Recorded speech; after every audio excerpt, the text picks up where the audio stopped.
ओम नमो भगवते वासुदेवाय। नमस्कार दोस्तों, स्वागत है आप सभी का हमारे चैनल भक्ति ज्ञान में। दोस्तों, आज मैं आपको श्रीमद् भागवत महापुराण की कथा सुना रहा हूँ। आप सभी भक्तजन इस कथा को श्रद्धा पूर्वक मन लगाकर सुने। भगवान श्री कृष्ण आप सभी की मनोकामना पूर्ण करेंगे और आप सभी के कष्टों को हर लेंगे। दोस्तों, पिछली कथा में हमने सुना था नाभग और अम्बरीश की कथा। आज की कथा में हम सुनेंगे दुर्वासा जी की दुख निवृत्ति। श्री सुखदेव जी कहते हैं, परीक्षित, जब भगवान ने इस प्रकार आज्ञा दी तब सुदर्शन चक्र की ज्वाला से जलते हुए दुर्वासा लौटकर राजा अम्बरीश के पास आए और उन्होंने अत्यंत दुखी होकर राजा के पैर पकड़ लिए। दुर्वासा जी की यह चेष्टा देखकर और उनके चरण पकड़ने से लज्जित होकर राजा अम्बरीश भगवान के चक्र की स्तुति करने लगे। उस समय उनका हृदय दयावश अत्यंत पीड़ित हो रहा था।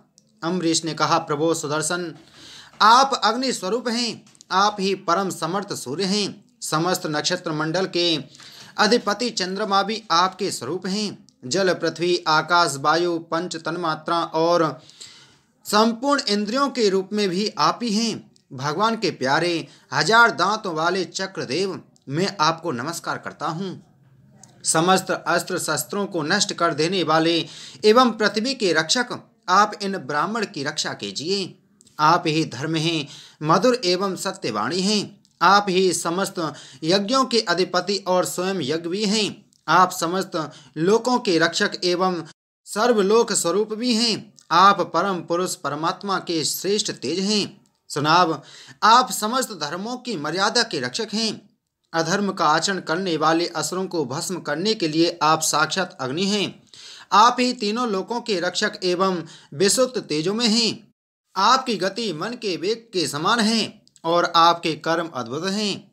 मैं आपको नमस्कार करता हूँ, आपकी स्तुति करता हूँ। वेद वाणी के अधीश्वर, आपके धर्म में तेज से अंधकार का नाश होता है और सूर्य आदि महापुरुषों के प्रकाश की रक्षा होती है। आपकी महिमा का पार पाना अत्यंत कठिन है। ऊंचे नीचे और छोटे बड़े के भेदभाव से युक्त यह समस्त कार्य कारणात्मक संसार आपका ही स्वरूप है। सुदर्शन चक्र, आप पर कोई विजय नहीं प्राप्त कर सकता। जिस समय निरंजन भगवान आपको चलाते हैं और आप दैत्य एवं दानवों की सेना में प्रवेश करते हैं, उस समय युद्ध भूमि में उनकी भुजा, उदर, जंगा, चरण और गर्दन आदि निरंतर काटते हुए आप अत्यंत शोभायमान होते हैं। विश्व के रक्षक, आप रणभूमि में सबका प्रहार कर सह लेते हैं। आपका कोई कुछ नहीं बिगाड़ सकता। गदाधारी भगवान ने दुष्टों के नाश के लिए ही आपको नियुक्त किया है। आप कृपा करके हमारे कुल के भाग्योदय के लिए दुर्वासा जी का कल्याण कीजिए। हमारे ऊपर यह आपका महान अनुग्रह होगा।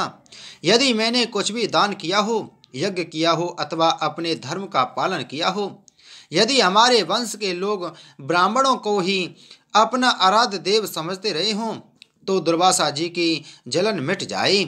भगवान समस्त गुणों के एकमात्र आश्रय हैं। यदि मैंने समस्त प्राणियों के आत्मा के रूप में उन्हें देखा हो तो वे मुझ पर प्रसन्न हो, तो दुर्वासा जी के हृदय की सारी जलन मिट जाए। श्री सुखदेव जी कहते हैं, जब राजा अम्बरीश ने दुर्वासा जी को सब ओर से जलाने वाले भगवान के सुदर्शन चक्र की इस प्रकार स्तुति की, तब उनकी प्रार्थना से चक्र शांत हो गया।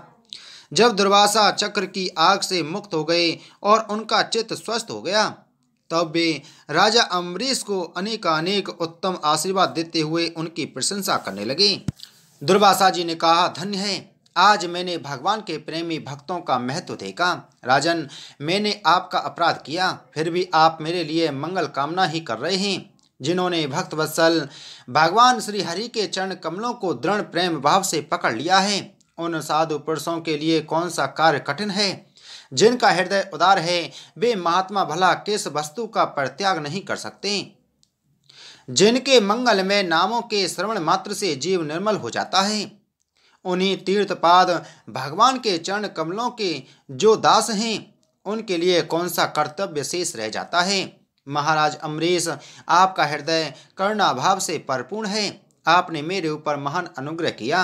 अहो, आपने मेरे अपराध को भुलाकर मेरे प्राणों की रक्षा की है।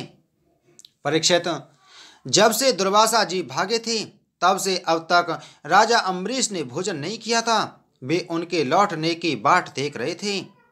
अब उन्होंने दुर्वासा जी के चरण पकड़ लिए और उन्हें प्रसन्न करके विधि पूर्वक भोजन कराया। राजा अम्बरीश बड़े आदर से अतिथि के योग्य सब प्रकार की भोजन सामग्री ले आए। दुर्वासा जी भोजन करके तृप्त हो गए। अब उन्होंने आदर से कहा, राजन, अब आप भी भोजन कीजिए। अम्बरीश, आप भगवान के परम प्रेमी भक्त हैं। आपके दर्शन, स्पर्श, बातचीत और मन को भगवान की ओर प्रवृत्त करने वाले आतिथ्य से मैं अत्यंत प्रसन्न और अनुग्रहित हुआ हूँ। स्वर्ग की देवांगनाएं बार बार आपके इस उज्ज्वल चरित्र का गान करेंगी। यह पृथ्वी भी आपकी परम पुण्यमयी कीर्ति का संकीर्तन करती रहेगी। श्री सुखदेव जी कहते हैं, दुर्वासा जी ने बहुत ही संतुष्ट होकर राजा अम्बरीश के गुणों की प्रशंसा की और उसके बाद उनसे अनुमति लेकर आकाश मार्ग से उस ब्रह्मलोक की यात्रा की जो केवल निष्काम कर्म से ही प्राप्त होता है। परीक्षित, जब सुदर्शन चक्र से भयभीत होकर दुर्वासा जी भगे थे, तब से लेकर उनके लौटने तक 1 वर्ष का समय बीत गया। इतने में दिनों तक राजा अम्बरीश उनके दर्शन की आकांक्षा से केवल जल पीकर ही रहे। जब दुर्वासा जी चले गए, तब उनके भोजन से बचे हुए अत्यंत पवित्र अन्न का उन्होंने भोजन किया। अपने कारण दुर्वासा जी का दुख में पड़ना और फिर अपनी ही प्रार्थना से उनका छूटना, इन दोनों बातों को उन्होंने अपने द्वारा होने पर भी भगवान की ही महिमा समझा। राजा अम्बरीश में ऐसे ऐसे अनेकों गुण थे। अपने समस्त कर्मों के द्वारा वे पर ब्रह्म परमात्मा श्री भगवान में भक्ति भाव की अभिवृद्धि करते रहते थे। उस भक्ति के प्रभाव से उन्होंने ब्रह्मलोक तक के समस्त भोगों को नरक के समान समझा। तदंतर राजा अम्बरीश ने अपने ही समान भक्त पुत्रों पर राज्य का भार छोड़ दिया और स्वयं वे वन में चले गए, जहाँ वे बड़ी धीरता के साथ आत्मस्वरूप भगवान में अपना मन लगाकर गुणों के प्रवाह रूप संसार से मुक्त हो गए। परीक्षित, महाराज अम्बरीश का यह परम पवित्र आख्यान है। जो इसका संकीर्तन और स्मरण करता है वह भगवान का भक्त हो जाता है। बोलो श्रीमद् भागवत महापुराण की जय। बोलो श्री कृष्णचंद्र भगवान की जय।